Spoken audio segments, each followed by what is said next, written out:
would like to welcome you all very much to the 2017 University of Limerick Alumni Awards, our 12th annual Alumni Awards celebration. Since this awards programme was launched by UL alumni in 2006, it's become a major highlight on our social calendar. And if previous years are anything to go by, a wonderful evening is in store with good food, great music and lovely company.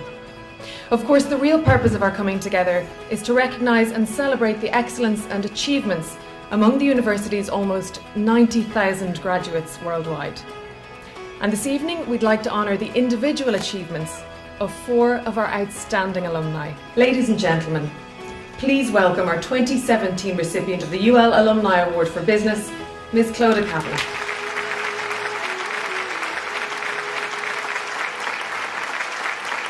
When I joined Abbey, I joined, I was fresh out of college, or thereabouts. I was lucky enough a number of years into it that I was able to join the small management team, and it was probably just before the recession hit in 2008, 2009, and I, like the company, went through a huge learning curve. So by the time I took over as CEO, the company was beginning to, I suppose, there was a bit of an uplift, there was agriculture was beginning to improve, so from that point of view it was I'm very nervous. In the 5 years I've been, it's been, this was a bumpy road, as every business goes through that. But 5 years later, we have a state-of-the-art facility. We have an amazing staff that are hungry and eager for growth. We have a strong product line, and we have a strong pipeline of products coming through, and we have 2 new markets this year, so it's positive. And that was one of your first big projects, that building the new facility, the R&D facility in Toomevara, is that right? Yes, yeah. And was that easy to get over the line? Was it just, right, we're doing this? No, there was a lot of soul searching. I suppose it was the biggest decision that Abbey had ever taken in its history. We're 70 years in business this year, and we moved to a 30-acre greenfield site, which we opened in 2015. Please welcome the 2017 recipient of the UL Alumni Award for his contribution to society, Mr. Tim Penny.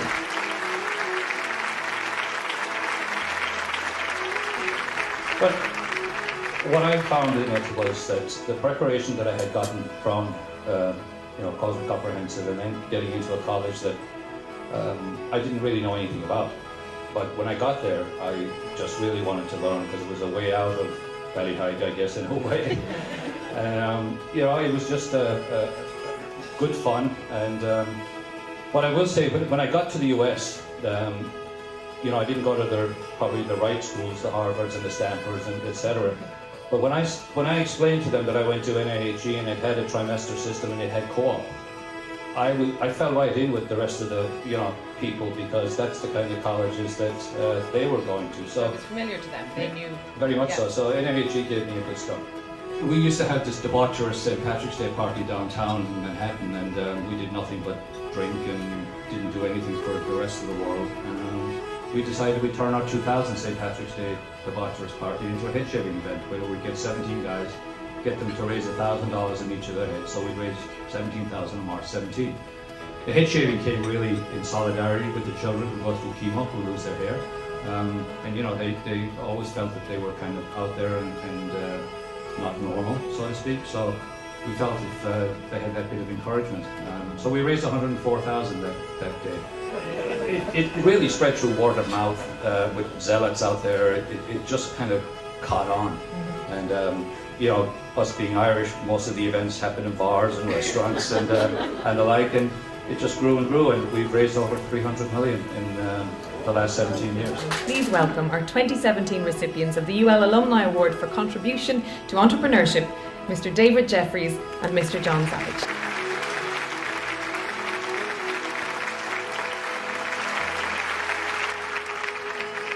So what does it mean now for you to be recognised and honoured by your alma mater? Absolutely astonished at first. It's a case of, well, we just do what we do. We work hard, and I suppose our modus operandi is always go to work leads to more work, and that's what we do. And as engineers and technical people, we tend to look at ourselves and look at the company very critically, and sometimes maybe over-analytically, always looking to identify the problem to fix it. And we don't take enough time to actually realise what we've actually achieved as a business, and the award is a huge recognition for I suppose, the team in Action Point that are behind us, and that, you know, we're riding the wave of them, to be honest. Without them, we wouldn't be where we are.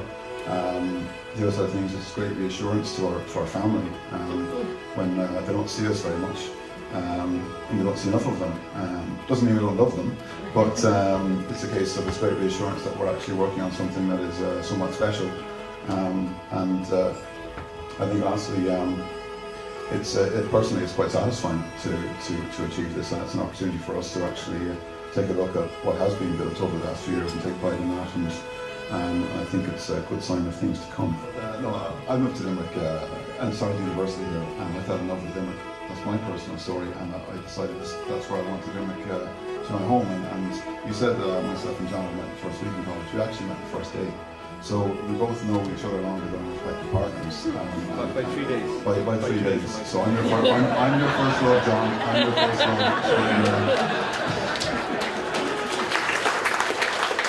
You have a variety of different types of clients, mid-market, enterprise, public sector, and you recently delivered one of the very first online passport systems.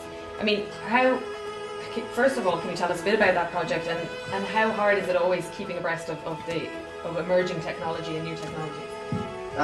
Yeah, like that's what I love about technology in general, is that you never know it all. There's always new things coming and going the whole time. And I guess, you know, this one in a word, scary. You know, but I think we're all a big believer in Action Point. If you're not pushing limits, if you never fail, you're never going to succeed. You got to always try and find out where your limits are. And I guess, you know, if we went back even 2 or 3 years ago, we wouldn't be able to deliver that project.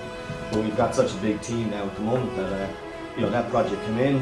It was, you know, 3 or 4 times bigger than anticipated. We spun up the team. We, you know, mobilised about 12 people involved in it. Also, with our relationship with University of Limerick, there was like one element. Anyone who's used the system has one piece of feedback is very easy to use, and that was a key part of the project to be very usable. So we reached out to the University of Limerick and actually had 1 or 2 professors from UL come in and actually work with us on the usability of the system. And also quite a few students were involved in the pre-beta early version coming in to help us to deliver it as well. So having those connections with UL is exceptional, delivering those bits that we don't have within the company itself.